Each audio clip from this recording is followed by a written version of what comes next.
Dessert naman ang ginawa ko for today.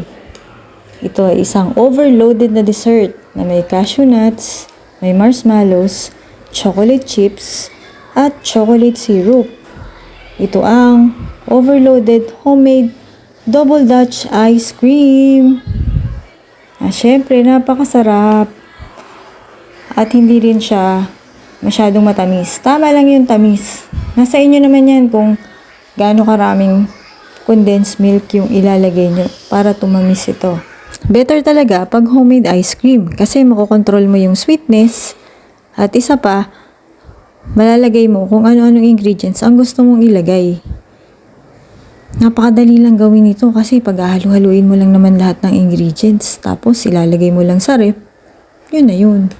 Tamang-tama tong dessert na to kasi mainit pa rin naman ang panahon. Pag tanghali hanggang hapon, ay napakainit pa rin. Kaya maganda tong pampalamig. So, first ay gagawin ko muna ang chocolate syrup. So, meron akong chocolate flavored condensed milk, water, at saka coffee powder to enhance the flavor of chocolate. So, yan, naka-turn off pa dyan yung stove. Then, pag nalagay ko na lahat ng ingredients, haluin ko na at ita-turn on ko na yung stove. Diyan. So, halu-haluin lang hanggang sa maging thick yung syrup. Then, pag thick na siya, okay na siya. And then, set it aside. Next naman, ay pinrepare ko na yung ice cream. So, ang ginamit ko rito ay 2 packs ng all-purpose cream na na-chill ko na overnight. Isang murang brand at isang mahal na brand para makatipid. So, nasa inyo na kung anong gagamitin yung brand. Next naman ay minix ko na using my mixer hanggang mag-double na sa size ang all-purpose cream. Then, nung nag-double na sa size, nilagay ko na dyan yung condensed milk na chinil ko rin overnight. So, nasa inyo na gaano karaming condensed milk ang ilalagay nyo para makontrol nyo yung sweetness ng ice cream. So, minix ko ulit ng mixer ang all-purpose cream at saka ang condensed milk. Tapos, nag-add naman ulit ako dyan ng vanilla. At minix ko ulit using my mixer. Minix ko ito hanggang sa maging smooth na yung ice cream. Ayan, smooth na yung ice cream.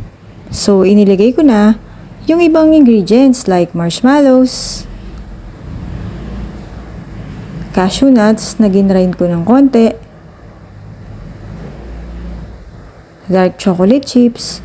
Mas okay na gamitin nyo rito sa dark chocolate or kaya semi-sweet chocolate para hindi masyadong matamis. And then, minix ko na lahat ng ingredients.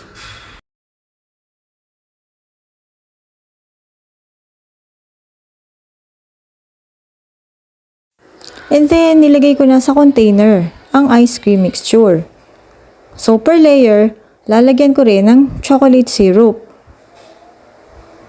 Nasa inyo na yan kung gaano karaming gusto nyong ilagay na chocolate syrup.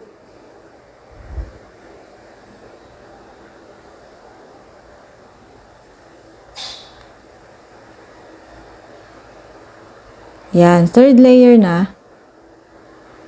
At nilagyan ko lahat ng chocolate syrup ang per layer. Ito na yung last layer, yung fourth layer.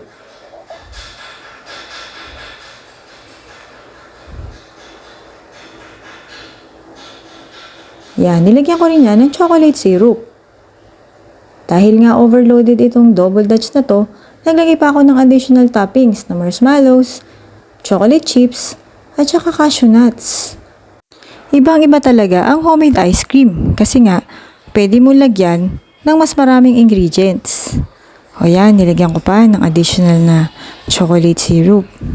So, ready na to refrigerate itong ice cream na to. Nga po pala, paki-follow po ako dito at paki-subscribe sa aking YouTube channel.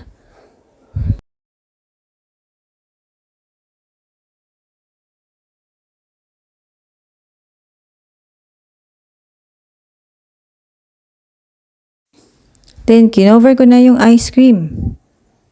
Pwede siyang i-refrigerate for a minimum of 6 hours to overnight. Then, ito na. Ready na to eat ang Double Dutch Ice Cream na overloaded.